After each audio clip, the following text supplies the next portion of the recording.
What's going on, everybody, and welcome back. It is now 2023. Jacob and I are finally getting back on this. I've had several messages. I'm stoked to finally bring back, the Unfiltered channel and talk to you guys because there have been some big changes in both of our lives. Jacob, how you doing, bro?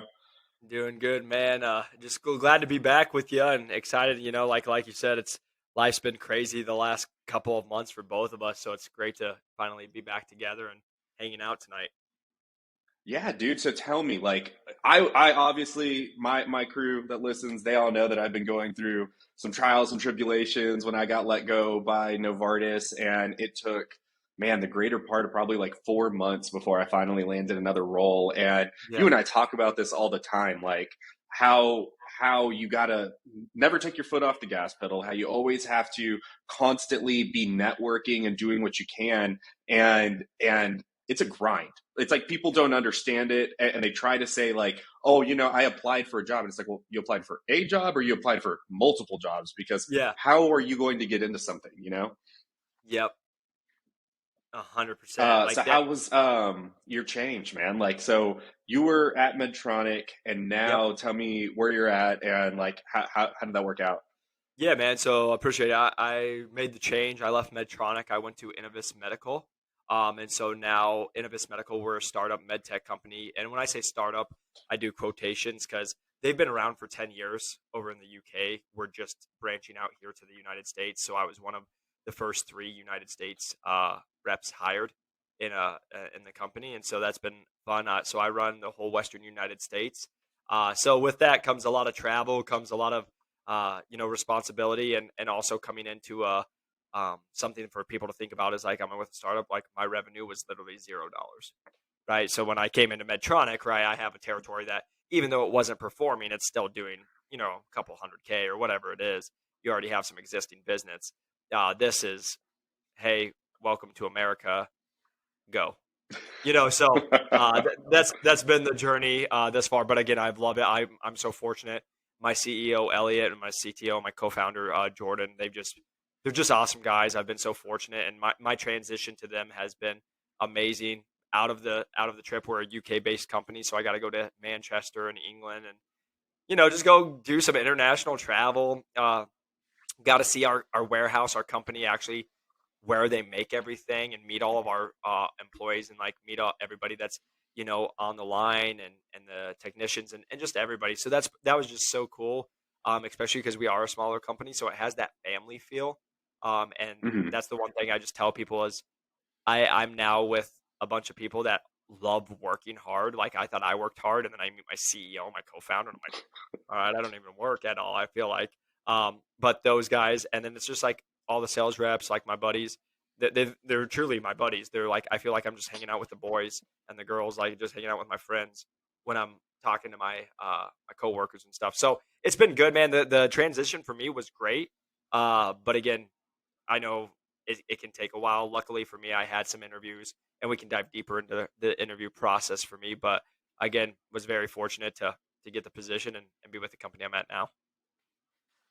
Yeah, dude, that is awesome. I've been watching, obviously your success on that on my end, and at the same time, you and I we're texting back and forth. It's not like this is Yeah. news to me. This is more news for the viewers. But what's wild is it's so cool that your company is overseas. I believe you posted like this is like your first trip across the country, and you get to do it for, a brand new company that you're so excited to go work for. I think that's just like an incredible story. It goes to show like where adversity meets like a headstrong person, you're not going to stop until you get to where you want to go. Yeah. And it's about setting up that mindset of like basically like you almost fake it till you make it, but you're also not faking it at all because Yeah. you're putting in that hard work. But the fake piece of it is what you're selling yourself within those interviews so that you can get these jobs that you might not be qualified for, but you're going to be fucking the best person.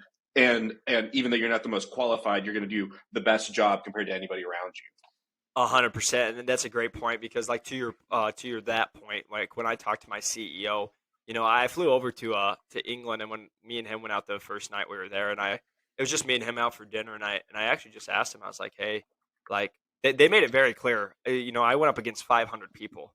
I beat out 500 people. I beat out a guy who they're like he was 10 years President Club winner, just an absolute gun, right? And like I just went up to my CEO and I was like for real, like why'd you hire me, right? Why me over like all these other people, right? And it was just the awesome conversation between me and him of just like what he saw in me and he believed in me and he's seen what I've done so far, and seen the success and also how I carried myself throughout the system, and that's why I'll be honest, that's why I'm so fortunate to be at Innovis because they're not like another medical device company. They don't really care, like, and we do care, but like it's not so much looking at your resume and what have you done, like cool, but like who are you as a person? Well, like one of my CEO's favorite questions is, tell me about the hardest thing that's ever happened in your life. And like he wants you to be real. And like we got real. Like I won't say it on here, but like I told him like I had nothing to hide, and he's like he listened to that and he's like, if you can come back from that, you like, dude, selling. Like I said, it's what I tell everybody. I've had so much stuff happen in my life, and same with you, man. We all have had stuff, but like I've had so much stuff happen in my life. That's why I always used to laugh. People are like, oh, medical device sales is hard. I'm like, well, please, like, this is the hardest thing I have to do. Like, you guys don't know the back end of half my life, so like, this is easy going and talking to 1,000 people and having to sell a product that's better for health and these people. Like, that's easy, So that, to your point, yeah, man. Like, I was probably the most underqualified compared to everyone else because we talk about this. A regional manager usually needs between 5, 7, 10 years experience. My counterparts are 43 and 35, and I got hired at 27 with under 2 years experience. So yeah, so it was a kind of a surreal moment for me. Dude, I like when I heard and you and I were talking and you told me, dude, I'm interviewing with this small like MedTech company, and you and I had talked like off air about how MedTech is the future, how getting into early opportunities and taking a chance on ourselves and a company is one like extremely scary, especially when like for me, because I have a family. Like for you, it's an awesome experience. For me, it's like, all right, I'm going to take a chance and I got to do some basically investigating and figure out whether or not like this is going to be a great opportunity. But like similar to you, whenever I started interviewing, literally I'll jump into like how long it took. Like I interviewed for Andor. So I work at Andor Health, and it's we have a healthcare platform that just it does so much stuff. It's hard to explain that whole side of things. So I won't even jump into that. But We'll need an hour for the demonstration to go through everything. Trust me, I'm the dude, same way, man.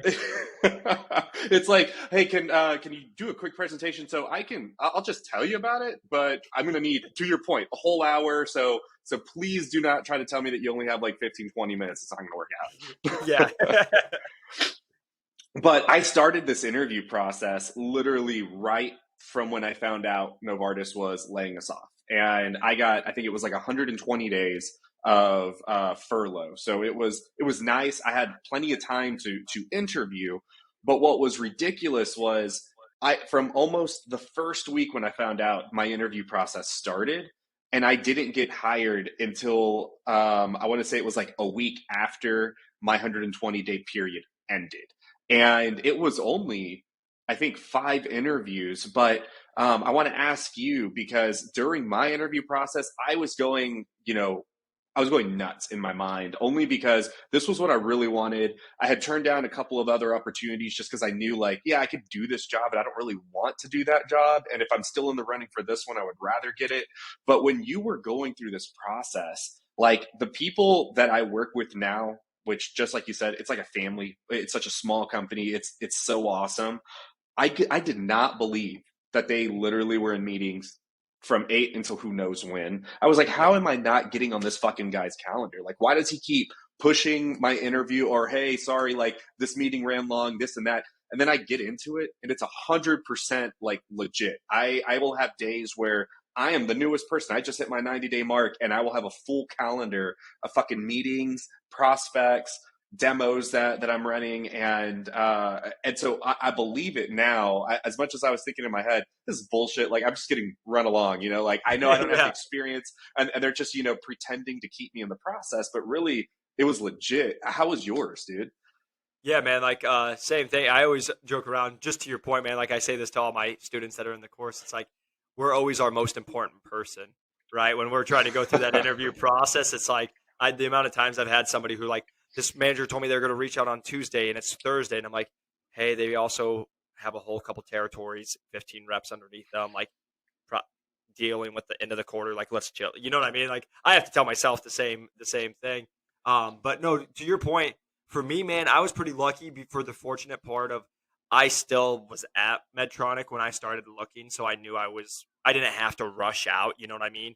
So I wasn't Hmm. in it. And so I honestly, and everyone's like, hey, how'd you go? Like, honestly, it was just me putting out on LinkedIn that I was like open.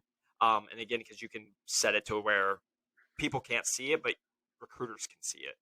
And so then I just Hmm. started getting hit up by people. But from the first initial phone call, again, I'm trying to think, but it was probably about 2 months by the time I actually like first initial phone call with a recruiter to the time that like I'm flying out to Florida to do a final interview with it. And like I knew they were going in, but like I was pretty fortunate for the fact of like our our f- our first we did two interviews actually. So it was only two, but for the fact of the first interview was an hour and a half.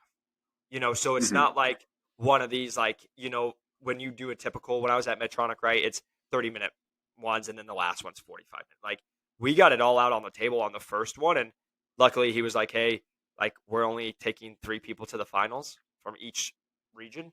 And he's like, "We'll let you know." And I was fortunate enough to have a good enough conversation to be like, I found out before I got off that first call um, that I was going to be a finalist um, to that. And so went there, and then honestly, it was flew out there and had our interview, and I documented the whole journey, so you guys can actually watch that on YouTube, like when I actually went through that interview process. But yeah, went out there, had same thing. This final interview was about 4 hours, and so Hmm. it was like going through it all while we're there, because again, we're flying out, so it's one time there.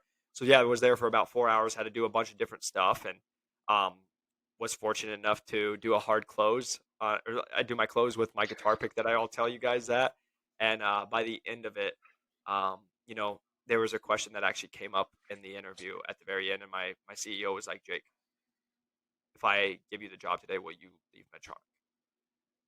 And like they wanted to see my commitment level, and I was like, yeah, I'll call him right now. And like when I said that, he was like, Oh my God, you pulled fuck, what's his name from The Wolf of Wall Street? He's like, you show me a check for yeah, fucking I five just thousand dollars and I will I quit quit my job today. right now. I quit my job today. I literally just watched that, man. Yeah, no. So yeah, exactly. That was my thing, and yeah, I literally was like, I already have the message wrote up of like when I'm turning my 2 weeks in, like I already have it. Like, so to that point, yeah, like mine was probably about 2-3 months. But again, I was way more passive. Then again, I worked hard for my job. Don't get me wrong on that part. But like compared to you, where you're like you didn't have a job, like you were furloughed, Hmm. like they're letting you go. I was kind of more of like in the best position where it's like I don't have to leave if I don't want. Like I can still keep doing it because I'm not needing to, so I have a little more skin to play with. Yeah, and you had already hit quota, right? This was like at the beginning of a Exactly. new So fiscal year, so it was like things are slow anyway. Everybody's it, flying under the the radar, no first big deal. month, yeah, well, exactly. So the first, just to give you guys an idea, like the first month, you usually first 2 months you don't even have quota of a new year. So it's like I just had come in, I just had crushed it, did really well. Everyone was super happy, and my territory was still running well, right? Like because it's not like it just drops off afterwards. So it was still running, but it was like I was able to be like, hey, I'm gonna put some more. So I had more interviews, but again, like even with that, I always like my conversation with people where they're like, oh, don't you go crazy in the first month? I'm like, no, because I don't even know my number, right? And like I already know that there's going to be months that I'm going to have to go crazy anyway with. So I'm going to actually I've killed myself the last 3 months to just blow my number out of the water. I'm going to take a month to Hmm. actually like kind of chill and give myself some earned vacation time. Um so again, that doesn't mean I was sitting around doing nothing all day, but instead of working 12-hour days, I might only work 6. and instead of Yeah. going and doing all the prospecting, I was going to kind of wait and see where it was, because for example, if they only raise your quota a little bit, well, I don't need to go kill myself. I can go pick up a doctor here and there and be good. So yeah, that's how it was, man. I just started reaching out, and yeah, it was a pretty nonchalant, like, again, to your point, like our year ended in April, so the new year started in May, and I accepted the position in July and started in August, for my Hmm. current company. So walk me through like your you're going through the process of deciding that you're going to open yourself up on LinkedIn, which, full transparency on my end, like I think ever since I worked at Olympus, I decided that no matter like what job I got, I just went ahead and left it open. So Yeah. that like even though I was working, like if a recruiter wanted to hit me up, I could at least listen to what they were gonna say. And if I didn't care about it, just like push it off.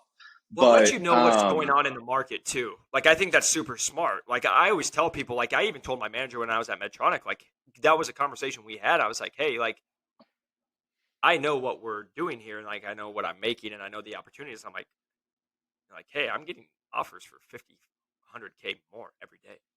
Like, mhm, what are we doing here? You know what I mean? And so I'm just, yeah. and like, they're like, hey, the grass isn't always greener. And I'm like, hey, no, I totally understand. Like, you got to see what, because for example, I'll just real quick say, I was on an interview with Stryker, and they were like telling me they're going to do 230 at plan. I'm like, okay, that's not bad. And it's like, then I go to talk to the manager. She didn't even know the at plan at first. So like, that was a red flag for me. And then two, once I figured out, when she like looked it up and knew it, she's like, "Oh, we'll do 230 at plan, so you'll do really well." And then I had, like, again, this is where you guys just don't know what you don't know. Luckily, I've been in this a little bit, where I'm like, "All right, great. What's it running at right now?" Oh, it's running at 70%. Oh, great. What's the expected lift next year? Oh, it's 15%. Oh, great. So now it's really running at almost, like, you're not making any money. Yeah, like 50% at this Yeah, point. yeah, exactly. You're at 50%. And so and again, we all know, like, if you're not running at 80%, you're making no money. You know what I mean? So it's like, the grass is always greener when it is, but that's why you have to do your homework and be like, okay, what is going on here? But to the same point, it was like, that was a conversation. Again, it's not all about the money. We've talked about that on here before, but like, that was an honest conversation I had with my manager. I'm like, hey, like, if you can go do the same job and make 100 grand more or 50 grand more just off the base, like, guaranteed, and then you're going to be a overperformer and know that you're going to go make more, like, what would you do? Like, if you can go work as much or maybe less and make more money, would you take it? And I'm like, Hmm. so that was always just my conversation. So when you started, like essentially when you opened up the floodgate, was it a recruiter that actually brought this to you, or was it some kind of prospecting that you did, reaching out to people, like when you found this opportunity? Yeah, no, that's a great question. So it was a headhunter. It was actually through the Mullins Group. I always plug those guys because they were great for me. It's a MedTech company. MedTech, they do really MedTech startups is who they work with, and they're a bunch of guns. But honestly, man, like, I actually got found because one of the recruiter I worked with was actually friends with one of my buddies, and they called him. He wasn't ready. He wasn't, like, in the process of leaving, but then they're like, hey, I have somebody, because I had told some of my, like, inner buddies, like, at the company, that I was like, hey, like, it's time for me to probably start looking, um just because I was ready to make, again, and I just always make this, it's not that I don't like Medtronic, it's not that I don't sell a great product, it's not that, it was just like, for me, like, you guys know who I am if you've listened to this channel, like, I'm on to, like Pierre said, when we go to the startup world, I knew I wanted to go that way.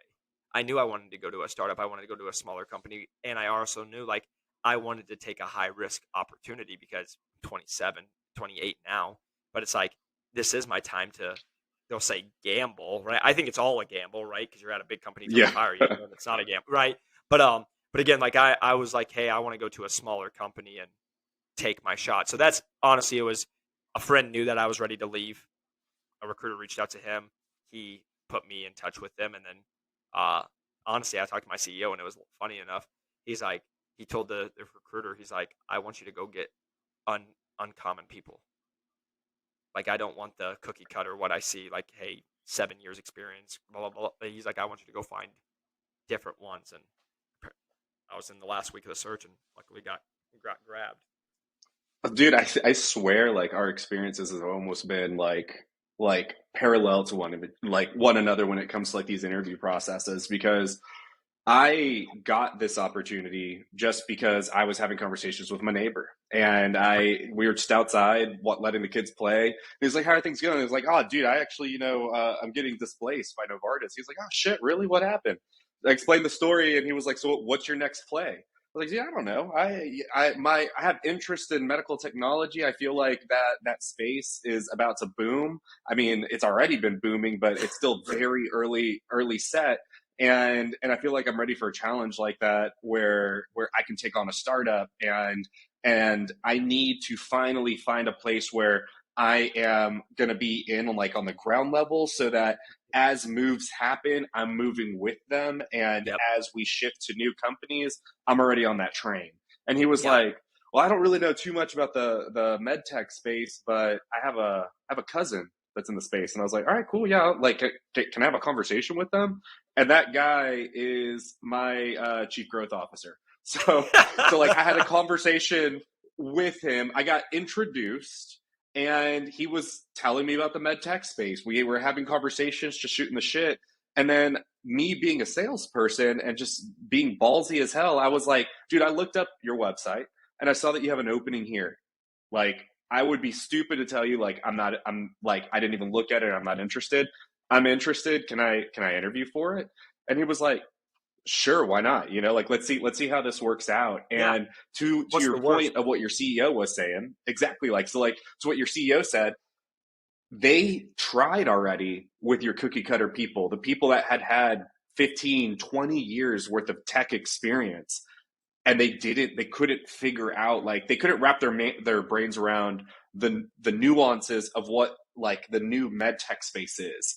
Yeah. And I came in and just had several conversations with multiple C-suite people within the company, and I just gave them my ideas, like how I looked at the platform, what I believed the platform was capable of doing, and I was straight up honest. I was like, "I've never sold this before, but that's never stopped me from being successful. Like, if I want to learn something, I'm going to do it." Yep. And when I interviewed with the CEO, I actually sold him on an idea, and he loved the idea. And literally, my day one was sitting down with a couple of other people in the C-suite team again, and they were like, "Hey, we need to create a storyboard around your idea, because I have a meeting in a week with another person at this hospital, and I want to pitch it to her." And I was like, "I'm in. Yeah. Let's do this." And to your point, man, Your that's what face is actually on my storyboard. well, so, dude, like that's what I absolutely love about like these small startups, and like for example, and again, this is never any shade at those big companies, because again, they all are great. They have their place, and they provide a lot of value, and I think a lot of people will go there and they're really happy. For me, I love being able to contribute to my company. You know what I mean? Like when I was at Medtronic, I'm replaceable. Like I really like made the You're a comment of like, cog, man. yeah, dude, like I made the comment of like there was one day I was just working so hard and like nobody was when you hit your wit's end and you're like, what am I doing this all for at a second? And it was like I could crash this car right now and they would replace me in three weeks. You know what I mean? And like, Yeah, yeah, I remember that. Yeah. they'd be like sad, but like, oh well, like for my company now, I know if I crash my car and I'm out, like I'm family, man. Like there's only three of us here in America. And they're like, dang. You know what I mean? And like being able to like I've already been able to like have conversations with my CEO at a high level that we've been able to talk about implementing for the company. You know what I mean? Not like just, hey, this sounds good, like for the actual company and the growth, because he knows that like I again, I'm just fortunate to be there, but he also knows that like I'm in social media, I understand it pretty well. Like I'm not saying I'm a guru or anything, but I'm like, hey, they also know I have a course and I have a business and I have stuff, and they're like, I know that I can make a social media and that I can make that turn into actual business. And like there's a Hmm. power of like it already happened, man. I went to a residency program in Temecula, California. I walk in and the guy's like, dude, you're Jacob off of YouTube. I was like, yeah, I have a YouTube. And he's like, I watch all your channels. And I was like, like how cool is that? And so being able to have those conversations, and funny enough is like when I joke around with my CEO of like, hey, let's do a TikTok. Let's do some of this stuff. He's like, yeah, we're going to.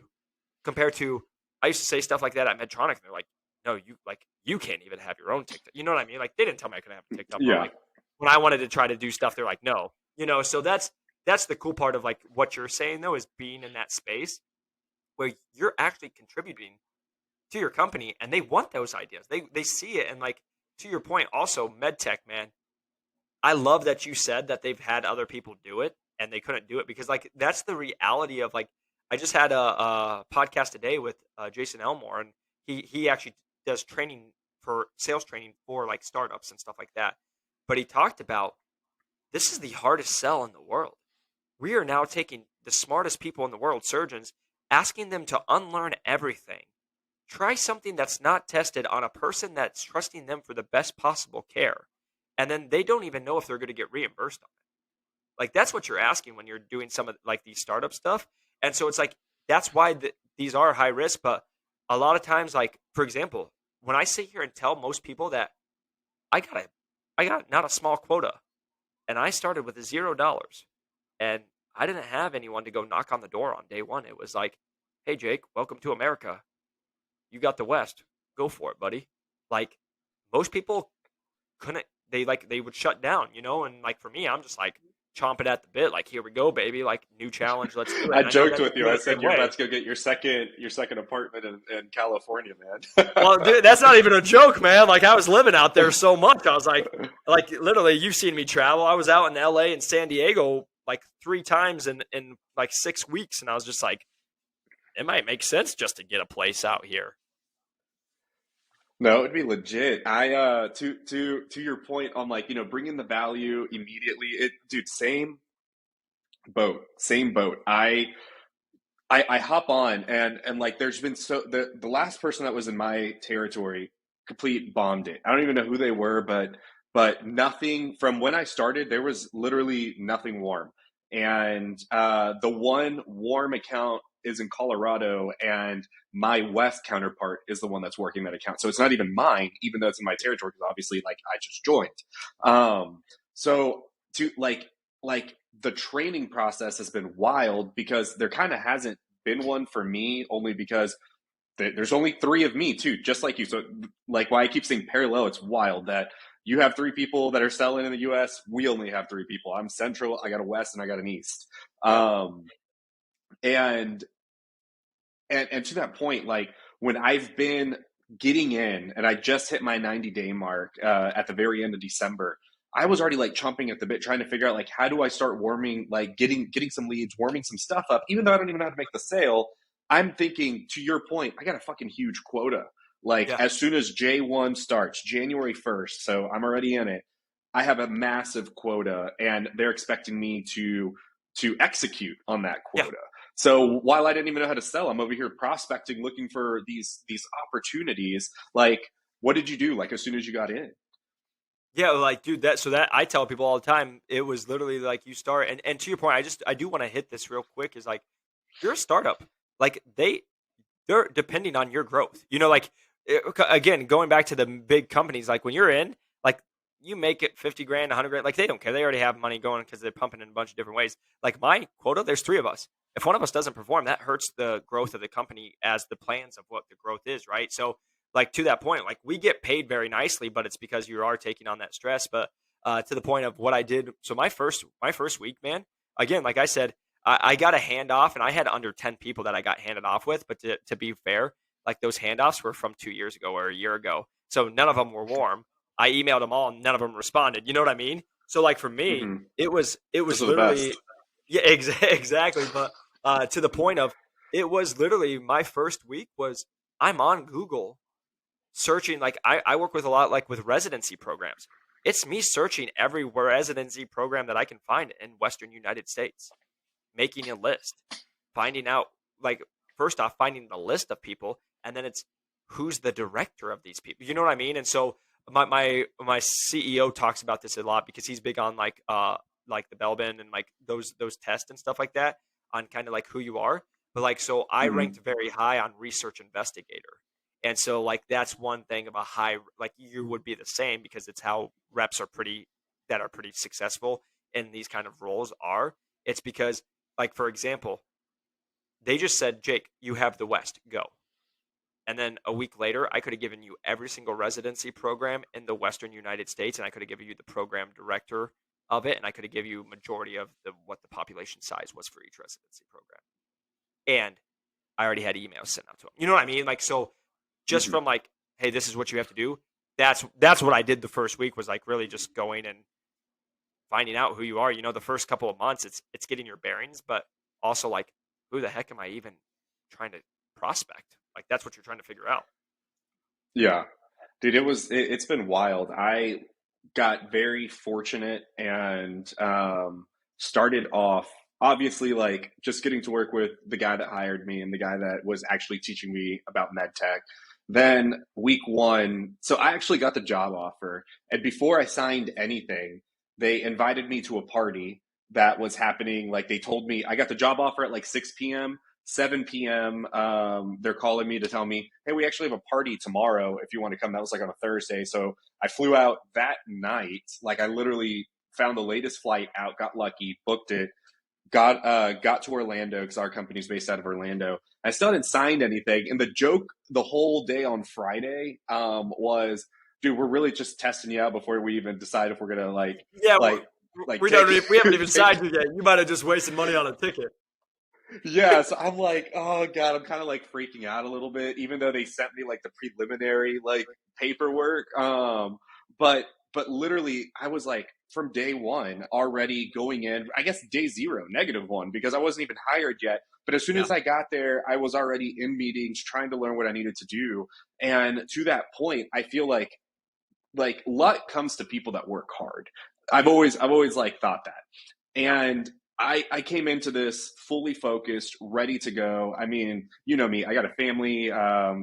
extracurriculars, all this other bullshit. But I was like, it doesn't matter what time it is. They're an hour ahead of me. And I work out pretty much like every morning around like 5:30 in the morning. I'm up at 4:44. And at like 5 o'clock, it's 6 o'clock for my CGO. And he is also a morning workout person, and he's already firing off emails to me. So I'm on Teams messaging him back, and I'm like, I'm already starting my damn workday before I'm even jumping on the treadmill. Well, and I'll be real though. Like I've done that too. Like our company's out of the UK, so they're 7 hours ahead.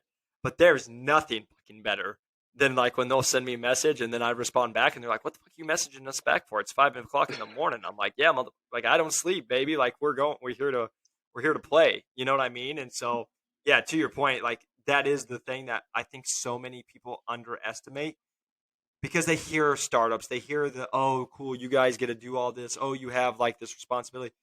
Like that was the thing I was the most excited about, and the people think I'm a freak, but it's why I'm with my company that I'm with, and you can explain, you understand this.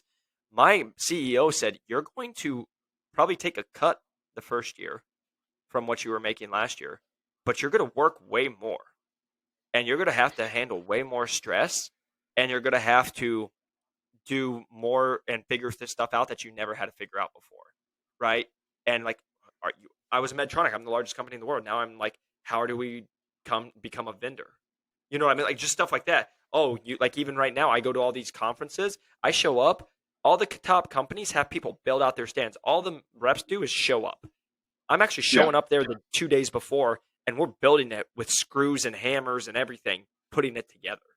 You know what I mean? Like, because we are a startup, and so I absolutely like when he told me that. I'm like, let's go, let's go. Like, I love putting in a work and working hard, and like that people will just say, "Oh, this is stupid," but like I love looking at people and be like, I just worked way fucking harder than you, and you're gonna call Hmm. me lucky, but I'm sitting here doing it. Like you guys are sitting on your nice padded carpet, and I've been here for the last 2 days putting this stand together, and we're still going to work a 14-hour day 3 days in a row, and just love it, and Hmm. crush it, and then walk away and have some beers at the end or have some dinner and just be like, we worked our butts off, but what a ride, And that literally was kind of the picture he painted for me. And I said, sign me up, baby. Like I'm in. And most people would never do that. What's crazy is I have admitted it like on my like channel, and I'll still admit it now. Like when I heard about medical sales, and I had a little bit of a different experience than you. We've talked about it. Like mine was Yeah. literally uh, it was surgeries just like you, but then like because I worked on a team and all the dinners that we were doing, like, and I had a newborn at home, like I was in the thick of it. And as much as people would tell me, oh, like it's so stressful, this and that, like the job itself and what I did was not stressful. It was just the time management piece because Yeah. they wanted you to devote your entire life to it when you don't necessarily have to. It was really No, yeah. like just a dumb, like cult mindset of the only way you're going to be successful is to do it this way. And I didn't believe that. But when I looked at joining a startup, just exactly like to what your CEO was saying, like, I knew what I was getting into this time. I knew that if I was up at 5 and they were up at 6, I might be doing something, but then I might get an email or a phone call at 7 o'clock at night telling me, which has happened before, hey, we just got a request for a proposal from the Texas State University. We need you to look through that because we have to run a game plan tomorrow. So here I am, 7 o'clock at night, now going through an entire RFP and figuring out what it is that we can do and all those things. And I don't care. Like, I knew this time around that this is what it was going to be. And those are like the types of mindsets that people think it's made up, because I believe that, but it's so true, dude. Like, I'm lucky that like, I think we're not large, but I think our CEO, he pays somebody to put those booths together.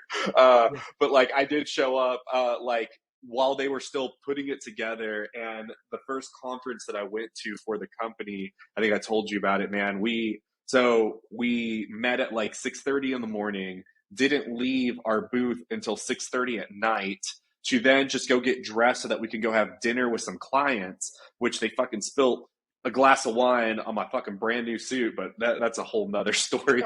And You better have made the sale then. They better have paid, baby. Right. And so after that little like client party, that wasn't even dinner, then we're finally going to eat dinner. And then we have another thing that we go to because we're in Vegas. So at this point, like, dude, each night I was going to bed at like 3, 4 o'clock in the morning just to be right back at it at 6:30. And it sucked. Like, but like, that's what you signed up for. Like, you are the people that are now taking everybody out, building up the name of your organization, building those relationships. To your point, like, they were so apologetic. We are still in the process. It's a much way bigger, like, $1 trillion company that like we're focusing and trying to figure out how we can adapt with them, because we're on a completely another level. But to that point, like, they literally sent a guy to our booth to apologize to me, give me like their corporate card to buy a new suit if the dry cleaners couldn't fix my suit. I was like, dude, this is fucking cool. Yeah, dude, it's like this. So this is the best part, to your point, man. It's like, I now with my company, we do the same thing, right? Like, for example, I wake my ass up at 5 a.m. every single day, or 5:30. I go hit a workout. We were meeting at 7 a.m. in the lobby, getting to the convention center at 7:15. We're leaving at 7:30 p.m. to go to dinner, get home at midnight to do it all over again, like 3-4 days in a row. Like, that is what you signed up for, and you just love it. Like, I've made some podcast about it, but to the point of, like, dude, I'm living this fake life. I'm doing stuff I never even met. Like, for example, I'm working with companies that I used to be like, oh, I wish I used to work for them. And now I'm working with them on stuff. You know what I mean? So it's like, I would never get that. And like, to the point of like, where else can I go and like have, like, to your point, like where you go out for dinners, where else am I going where we have really nice dinners? And I'm just a part of it. Like, I literally like told because again, I just come from a grateful place, but I told my CEO, like, thanks, man. Like, we took one of our clients out, and he brought the whole team with us. And like, that means a lot, like, he doesn't have to bring us all. He could just go out and he brings the whole team with, and we go to a beautiful restaurant and we have these crazy experiences where like we're eating 5-star dining. And I'm like, I would never get this. You know what I mean? Like, how cool of just an experience. And then like, to be able to talk to the VPs and the CEOs and the CFOs of these large companies, man, like you can't, like, I just the whole sale has changed, dude. It's so cool that like now you're young, I'm young, like I'm young, I'm 34, and yeah, super young, man. But literally, I think like, at least when it comes like to the sales side and everything, I am the youngest one on our sales side besides like our BDR. But to that point, like, it's so fucking cool to go talk to like these CEOs, these CFOs. They're the ones that you're taking out to dinners. I loved hanging out with surgeons. I loved hanging out with with that personality, but now these are surgeons again or medical practitioners that have shifted their careers to go into the administrative side, and Yes. now they're like they've completely lost like that god complex and become like regular people that just want to like shoot the shit with you, compared to making you feel like you should You're be excited inferior. to be able to take them somewhere. Yeah, no, exactly. And like that's why I tell people like even now, like I love being where in the industry that we're in because we get the fortunate opportunity to partner with everybody. It's not just hospitals, it's not just residency programs, it's not just med device companies. I'm with everybody, right? So like I get to talk to all the different ones, but like also like it's cool being able to talk to a resident who's somebody who's just beginning their career first year, like, hey, this is where I'm going, but also to a surgeon who's been practicing who's like, man, I wish we had this when I was growing up and we went through it because now I want to make a difference, to then going to and showing the value there, but then also going into the value of a medical device company and be like, hey, we know this is going to a help sell your product way better, but also this could probably just help your company, like from what we can offer inside from an internal training point, and then being able to have those Mm-hmm. conversations of, I can go talk in the same day. I can talk to a resident, a surgeon, a CFO of a hospital, and then also go talk to somebody really high up, a VP at a medical device company, and like it's just such a different call point in a sale. And like to your point, like I talk to people now when I tell some of the employees that I know at these companies, they're like, "Wait, you talked to them?" Like literally just happened. I talked to the CEO. I talked to the guy who started the company, and it's a giant company. And he stopped by our booth, and like I just kind of, "Hey, how are you?" Like, "Hey, who are you with?" And like all that. And I was like, "How long you been with them?" And he's like, "Well, I started it." And I was like, "Oh, great." You know what I mean? But being able to meet those guys, like I joke around with people when I was with Medtronic and I was at these bigger companies, and I wasn't getting to go to all these conferences because again I got hired at a weird time and also just where I was a local rep. You know, I'm just dealing with my local, my hospitals, my accounts locally. I'm not getting to do what I'm doing now, like you know, being in like where have I been? I like in the last couple of months I've been to San Diego, LA, Denver, Orlando. Like or we're about to go to Orlando. I've also been to England. I've been to Greece. I've been like I would never get that at one of those other It's insane, companies. man. That is so cool. I do want to throw out a humble brag. I Let's hear it, baby. was Come on. able I was able because I want to hear like what's going on your end, like what's wild because now obviously like quotas have reset, but I'm in no position to be negotiating whenever I was talking about this sale and this opportunity, but dude, I want to excite people that, listen to us and shit like that. Like in the sense of shit happens. Like it doesn't take forever before something happens. But within my first 90 days, what is awesome is it was actually, I want to say exactly 30 days. I believe my first meeting was on November 22nd and we closed the deal on December 22nd. And it was a prospect that I communicated with, ran pretty much the entire process. Like obviously like my CGO was there and like he would chime in on the things that I was like either stumbling on or Yeah. bringing it full circle. But what's insane is I closed in my 90-day period a $1.2 million deal, and my quota is 3.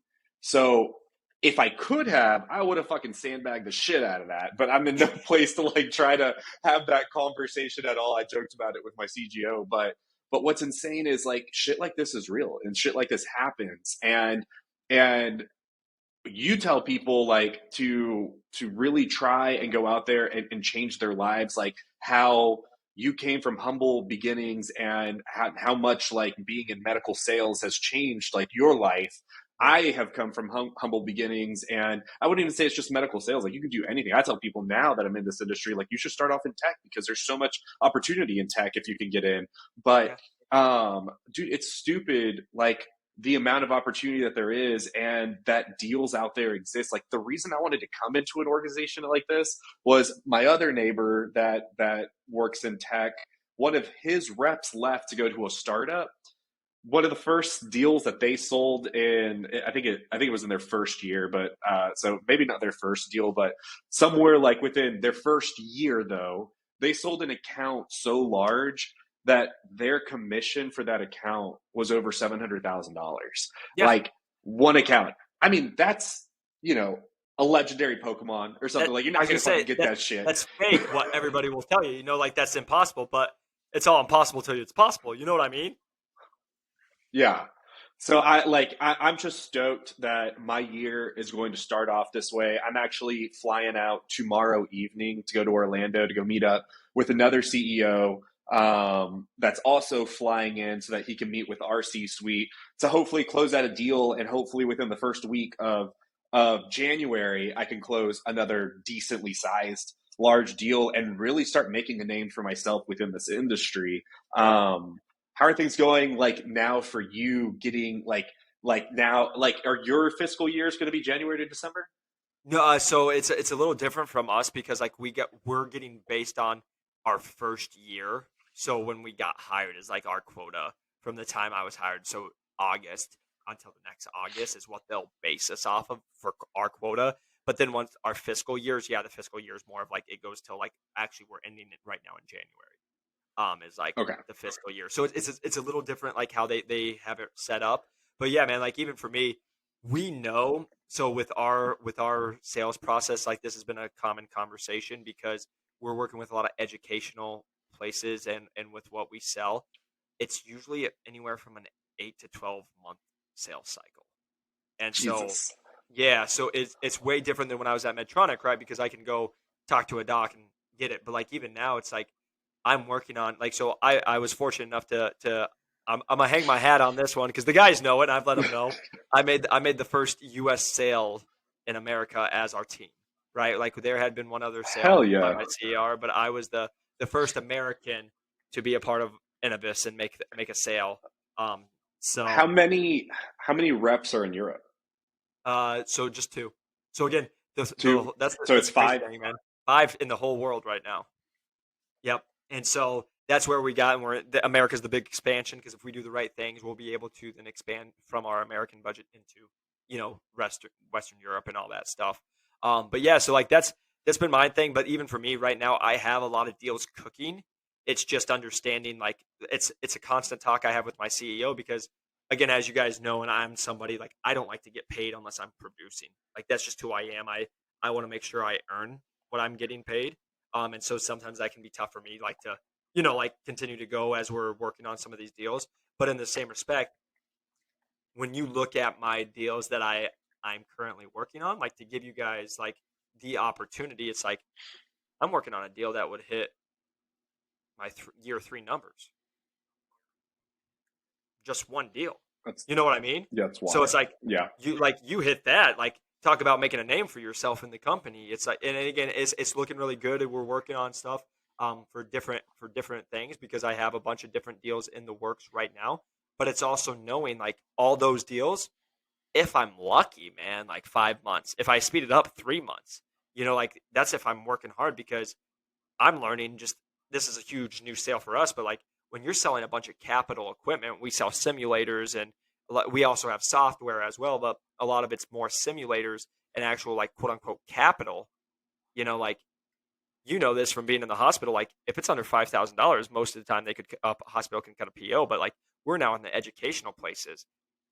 Hmm. They're looking at something for 50 grand. They got to go find 50 grand. They got to budget in for next year for 50. You know what I mean? And Yeah. so that's Yeah, that's you're been working on budget cycles at that point compared to like there's so many people that could say they want it right now and they're telling you we're going to do it. But if their budget cycle just ended, like you're yep. effed until it opens back up. It's literally what's happening. Like even right now, one of our teammates, I just talked to him yesterday. Like they talked to a guy. He's like, I want to buy this today, but it's going to take about 5 months before we can even look at it. You know what I mean? And like even with me right now, I'll be going back out to California. Same thing.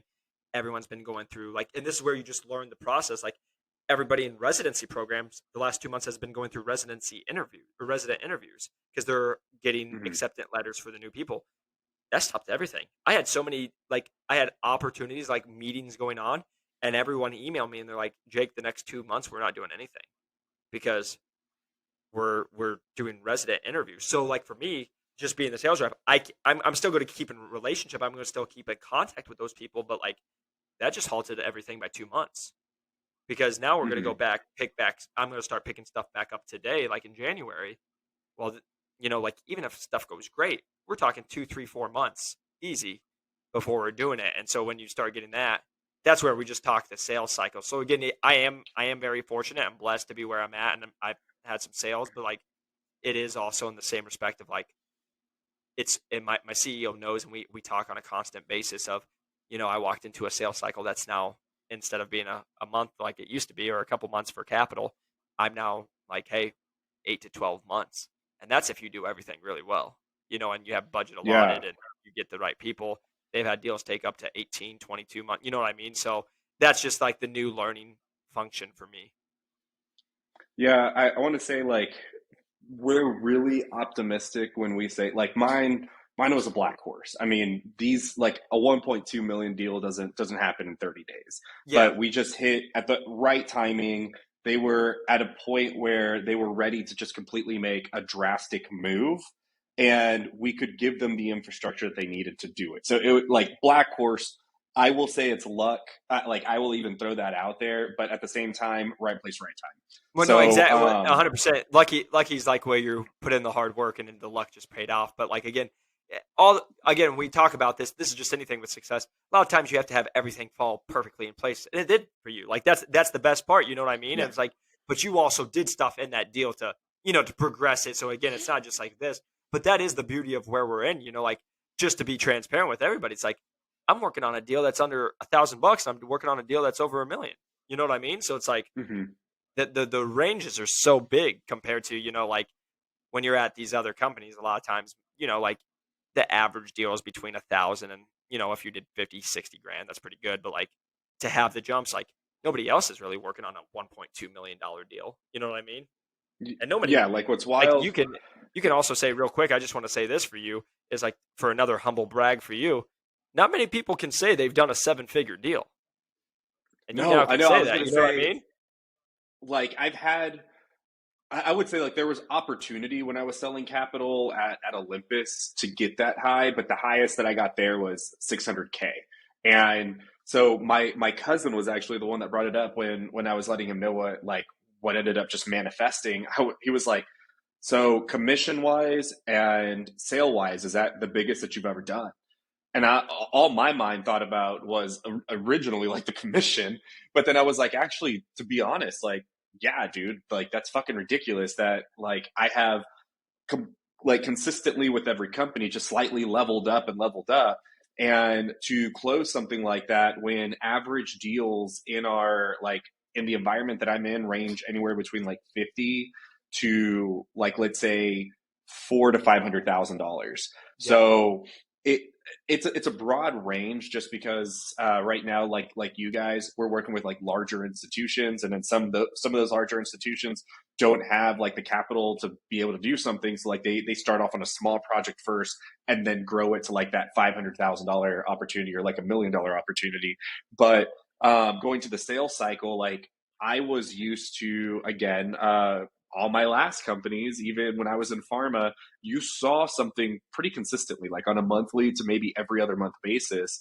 Now we're in sales cycles where I want to say like the average, what they like to say is 3 to 6 months. And like the two other reps that are still here and that I work with, they're like, dude, like you're lucky if you're going to close something in 3 months. Like there's no way that like that, like you're more in a 5 to like 7 month sales cycle. I want to Yep. say, at least on my side. No, 100%. And that's good to know. But I will say, like, I've said this from day one, and this is like when we've talked about, like, Jake, how have I turned places around and stuff like that. That's a common question I get. I literally just had that conversation today, like, from a girl who actually watched one of my webinars back in the day.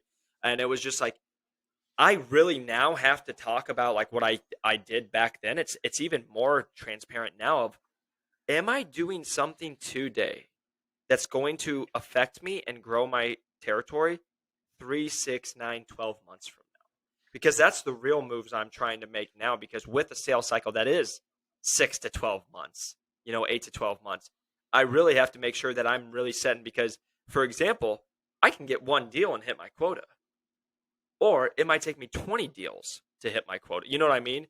But I have to make sure that I'm lining those all up to make sure that we have it. And so, like, for example, you can't have those days. Like, I remember being a rep, and we're all gonna just admit it. Like right now, it's like, when you're at those big companies, there's some days you work really hard.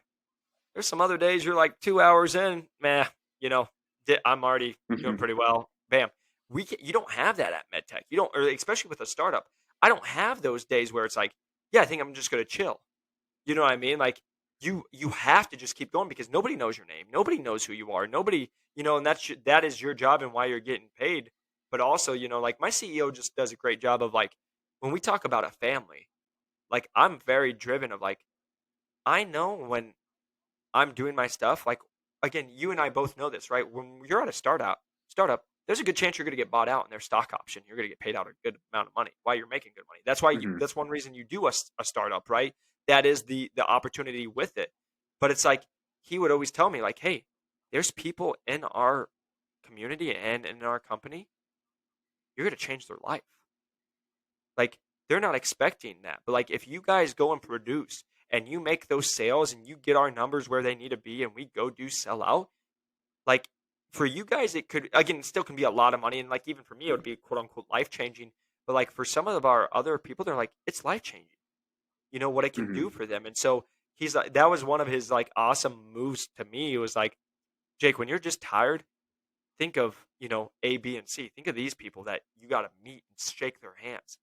That's who you're doing it for. You're doing it to change their life. It's not about us anymore. And that's honestly like with my CEO, like Jordan and Elliot, I just give it all back to them. It's like I'm so fortunate because I sat there in our last meeting together with them, and I was like, "You guys have built a family. You've literally built a family that why we're all here, why we're doing a purpose to serve so many and help other people, but also you made a family of people that like you guys are like the parents. You're here to like it's not about them because again, at that point when you're a CEO of a medtech company doing pretty well, like you're doing okay. Like they Mhm. don't have to do it. They could just like butt off and just do the thing. But they're like, no, like they now look at everybody. Yes, they're in their employees, but they take responsibility for them. And they're like, we're here to help every single person that's a part of our family. And that's like something that just when I talk about it, man, I just get fired up because it's like that's the real passion. That's the real mission. Like compared to like I'm gonna go sell this for what? But we know we're selling a product that's making a difference in people's lives and it's also going to impact our people we personally know in the future if we do our job. Like that's what makes the long days worth it. Yeah, dude, like I love the passion and also the passion that your C team gives you because that's exactly what it's like where I'm at. Like our CEO Raj Taletti, the party that I got pulled to right after I got my job offer, and they're like, "Hey, we're having this little party if you want to come out."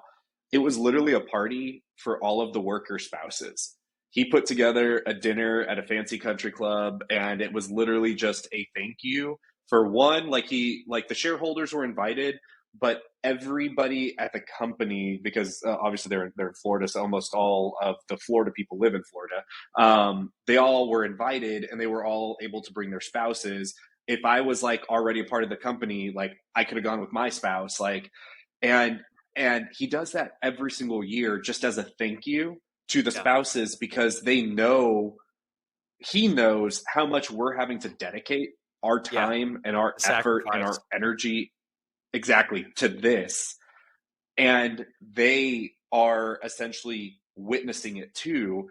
And if it isn't them being like a backbone for us and supporting us and allowing us the capability to do this, then like we wouldn't be here. And so it was Yep. just amazing that like literally my day one, I'm getting introduced to all the new people that I'm about to work with, and I'm meeting their spouses at the same time, where they're like, whether it be a wife or a husband, like Yep. it was just wild. And then to another point that you had brought up, like the thing about like mindsets and right now with us being at startups, like everything that we do require like yeah, you can let go and like let off the gas a little bit, but when you do, you're going to feel that pain later. Whereas you don't necessarily feel it so much at these larger corporations. But I believe that it was the mindset that people like you and I have and other people that have been successful that whenever it's like raining outside, in medical sales, it's different because if you need to be at a surgery, like rain or shine, fucking snow, you're going to be there. Yep. But in other industries where people that reach out to us and they're like, hey, I work here and I want to get to here. Like I've asked the question before. I'm like, what the fuck do you like? You're in outside sales. Yeah. Like, what do you do on a rainy day? Like, do you have to still go out and prospect? Well, no, like sometimes like I'll just make that like a phone call day or like, and like, I'm like, be blunt with me. I need to know. And they'll say that like they really kind of cut back a little bit. And I remembered I lived in Houston, Texas. It rained all the fucking time.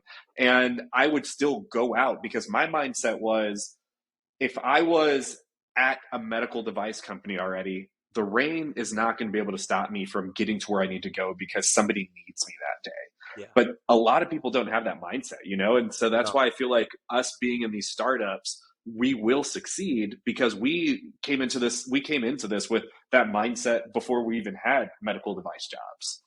Dude, 100%. That's why, like, from you and me, like, that's why we hit it off. Like, that's why we're an hour in, and I'm like, we can keep on going. Because, like, dude, I love getting to chop it up with you and just like talk because, again, man, like, we've come from it. We were built to a way of like we think different, and that's like to your point. I just want to say, like, I just said this on my podcast. Like, I made a real quick podcast of like, hey, what's your goals look like in 2023? Like, what are we doing here in your life? And like, there's 3 questions I always ask people, but like the 2 most important questions is, what do you want your life to look like? What do you want? Like for me, that's going to dictate your whole life. And like for me, I can sit here and tell you, I was looking for freedom in my time and freedom financially. That's what brought me to med device sales, right? Because I could have kept being a personal trainer, made 200 grand, but I don't have my time. You know what I mean? And so Yeah. there was that. And then like the number one answer I always get, and I always smile and shake my head is, oh, I don't know. I want to be happy. And I'm like, okay, great. But what is happy? What is happiness to you? And they can't ever define it. They actually say, I don't know. And I'm like, so you're saying you want to be happy, but you don't even know what happy is, which is showing that you're actually in a depressed state because you're admitting that you're not happy. But then you're chasing something that's called happiness, but you can't even define it. So you don't even know what you're like aiming towards.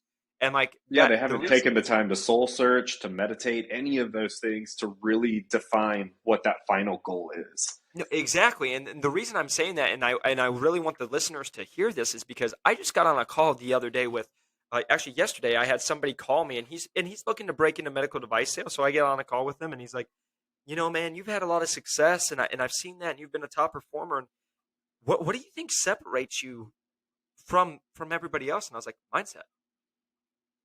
And he's like, what do you mean? I'm like, mindset. Like, I'll make 100 cold calls and just not fucking cry about it. I literally call people and they talk to me and they're like, what'd you do today? And I'm like, sent out 300 emails. And they're like, no, you didn't. I'm like, yeah, I did. Like, how? Like, I take the emotion. I just did it.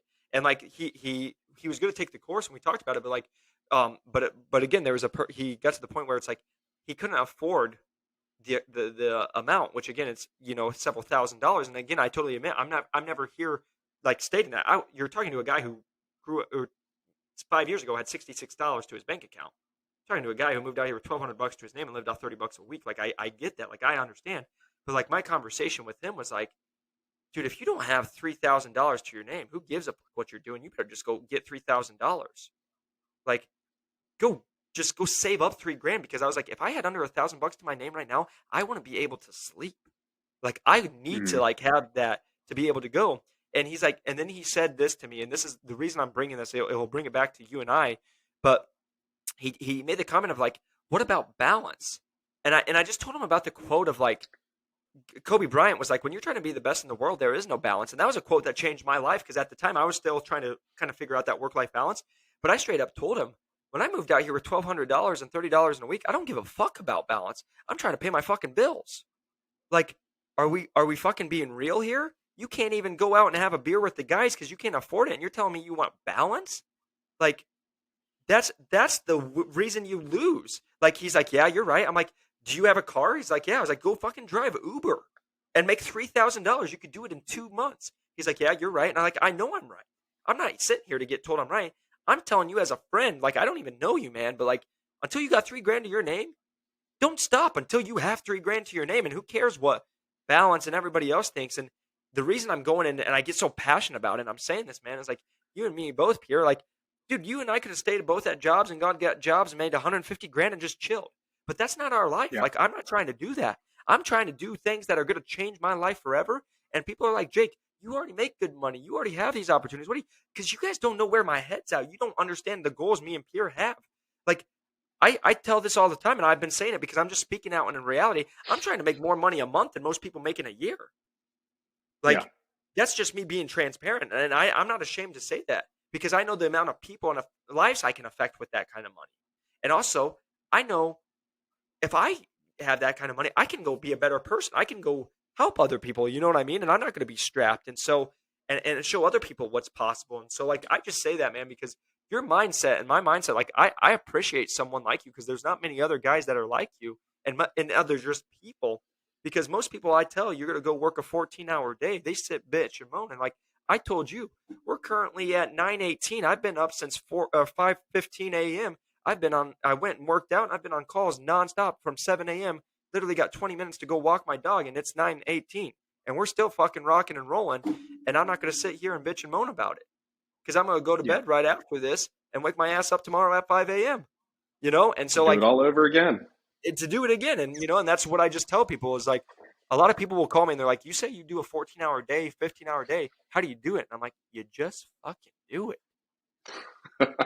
Like you just take. I The feel like emotions out of it. a lot of the times when you have like some of these conversations with some people that like will reach out and things, they're almost begging for you to tell them this isn't the place you need to be. Like move the Yeah. fuck on and go find a different role and Oh, don't think about this position or this or that, because when they come with like these tacit responses of just being too afraid or not wanting to commit that much. It's like, dude, I'm not saying that medical device is the end all be all, but it really does require a lot of commitment to even be successful within the career. I beat out 500 people. You beat out a lot of people, right? Like I say this all the time to people. If you don't fully commit, I'm literally teaching people to crush you. That's literally what my course does. It's how we get people hired in 11 weeks with no sales experience. I get people hired with nothing to crush you. And that's what I'm teaching them to do. And they're like, they literally ask me, like, this is to your point, Pierre. Like, I've had so many calls in the last week. It's like you're 100% right, man. Like, they'll call me and they're like, hey, I don't know if I'm ready to like do this, or this sounds good, or like, hey, why do you want to do it? And I'm like, you better be fully committed because otherwise you're going to meet somebody like me. And guess what? When it's kind of like the amateur pro stuff. Like it's all great from outside the ring, but you break into med device sales, you and me, motherfucker, are in the ring together. And like, Yeah. I'm not getting out. Like, if you're my competition, if you're the other rep, I feel fucking bad for you. And like, I'm not going to show any mercy for you. And so like, that's me getting really extremist, but like, that's the real talk I have with these people because they're like, oh, I just want to get in. I'm like, you're trying to get into an industry that the average rep makes $177,000, gets a car, and gets to work with the smartest people in the world. And guess what? This is why I get so serious about it. And I'm trying not to cuss as much, but I get really passionate about that is because when you fuck up, that's who gives a shit about you and your feelings because that's all you think about. But when you fuck up, that's somebody's life on the table.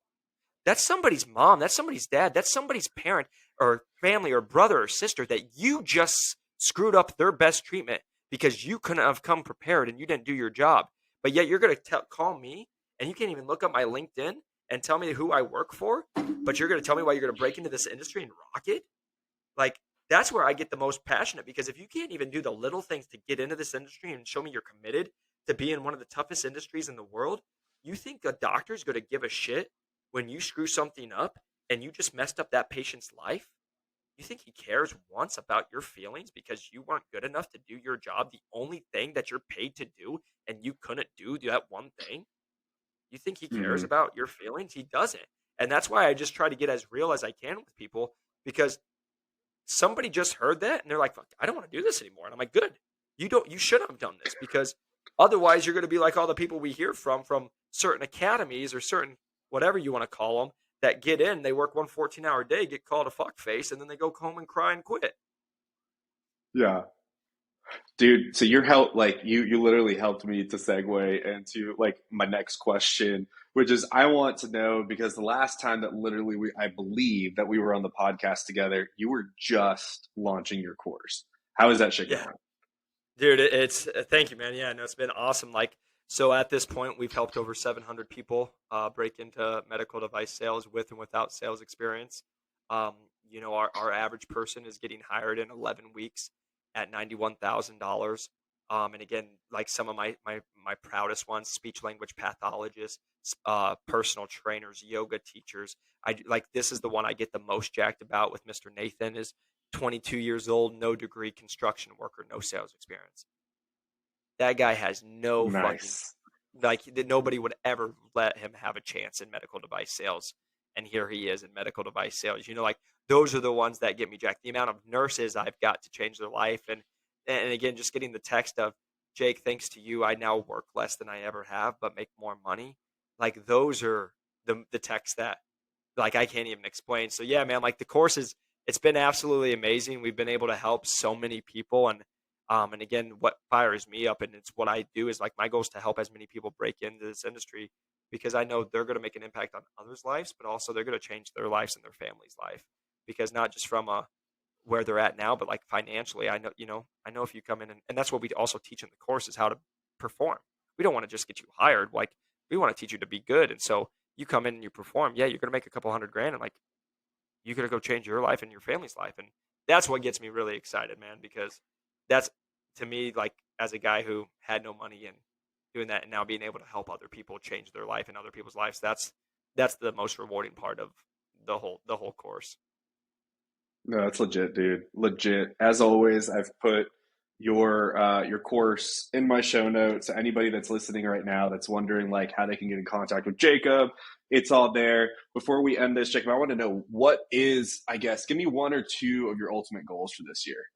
Yeah, man. Like here, I got a couple, but like number one is actually help 1,000 people break into medical device sales. So we're at 700. We get over 300 more people, which I feel is very doable for us. About a person So a day, man. You got it. yeah, exactly. So I just got three today. So we're on a good start. But like again, that's 1,000 people in medical device sales by the end of 2023. That's number one. Number two would be to not just hit, but to crush and exceed quota for my company. Just again, not so much from a selfish standpoint. Of course, I want it, but to be able to be like, hey, like we're here. This is America. Like we're doing our job, and our company keeps growing that way from it. Um, so that would be number two, and then number three, man, this is gonna maybe be a little way off it, but number three, I had COVID over the last week, and I had a real like come to Jesus moment of like this right here, what you and I are doing, man. It's relationships. Like another big goal for me is I want to really grow my relationships this year, especially with the people I really enjoy and I love, and I get to like just be around with like-minded people. That's actually number three. That's like one of my biggest goals this year is, just continue to grow relationships that I'm with people that are good for my life and that I want to continue to grow that relationship. So that's for me, man. What about you? What do you got going on? Dude, I love it. I love it. I similar to you, I would say just right off the bat, being the youngest and the newest person on the team, I want to crush quota just to again prove to everybody that it's possible. You don't have to understand the industry. You can get in, work your ass off, and be one of the best ones. Yep. And that's a goal for me. I mean, it would be great for not only the organization, my family, my well-being, all of those things. But really, I think this year, I want to take the mantra of taking action and leaving a legacy. Those are kind of like the things that as I've been like waking up in the morning, sipping on my coffee and thinking about like what it is that I want out of my future.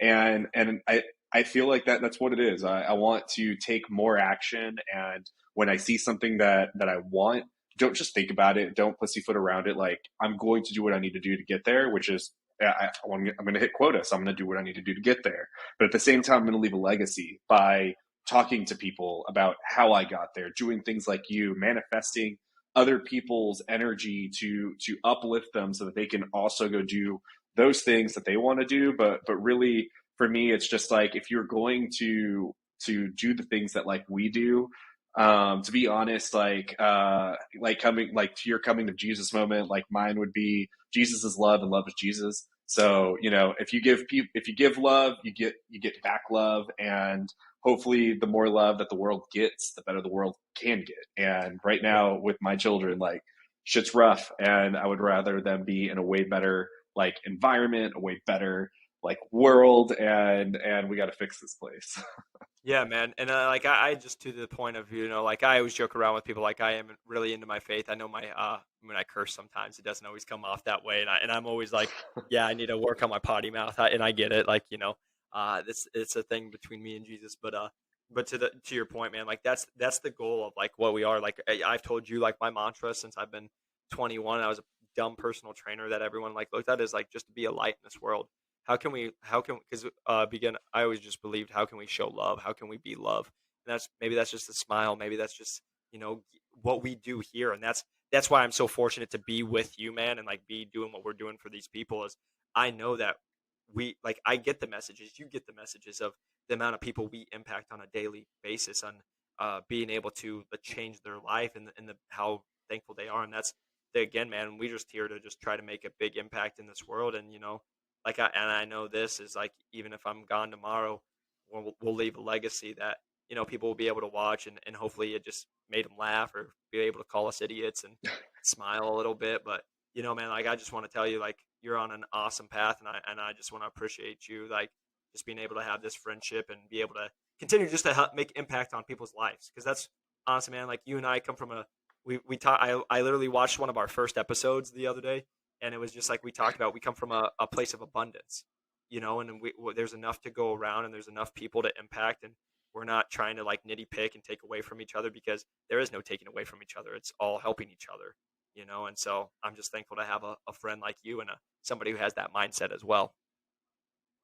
Dude, I love it because it's one of those pieces that talking about energies, and you have that positive energy that you've got your energy chargers and your like energy drainers. And I feel like if more people, even when you feel like you're exhausted, I swear I'm becoming like more introverted as like I get older. But and I need to recharge, but it's like a conversation like this. Like that's why I appreciate you too. Like and I even told you before we got on this call, I'm like, dude, I'm gonna lean on you to like hold me to like my goals because Yeah, you're going through something similar in the sense of just being way in over your head and being in a whole brand new environment.